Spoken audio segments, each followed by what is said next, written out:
How to carry two mortgages while you are fixing up your dream home. When buying and selling real estate, you might find yourself having to carry two mortgages at once in this market. Whether this is by choice or because your original home hasn't sold, having to be on the hook for two mortgages can be an expensive feat. There are some things you can do to lessen the burden, however.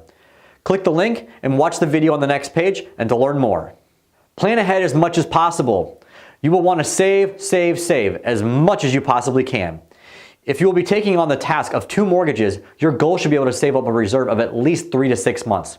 This is in addition to your down payment, closing costs, and other fees associated with purchasing a new home. Moving and buying real estate tends to come with a lot of unexpected costs, and trying to float two mortgages on top of that is something you will need to properly plan for. Bridge loans, 401k advances, and HELOCs.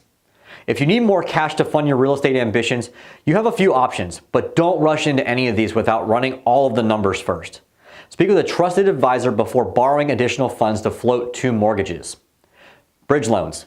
A bridge loan will, in essence, bridge the gap between the sale price of a new home and your new mortgage. Typically, you do not have to begin making monthly payments right away. This might make sense in some situations, but you can expect a much higher interest rate than with a typical mortgage. In addition, you can expect lots of fees and closing costs. Administrative, escrow, title, notary, recording, appraisal, wiring fees, etc. Using a 401k advance. Taking out an advance on your 401k should always be done with caution. In some cases, you'll be able to take out a loan against the 401k, which means you will be paying yourself back instead of the bank. Taking out an advance will incur several tax penalties in addition to early withdrawal fees from your 401k administrator. Using a HELOC, or a home equity line of credit. This works similarly to a bridge loan, but at a much lower rate. If you have equity in your home, you might be able to secure a line of credit against it. This means you'll be able to borrow as needed, up to a certain amount.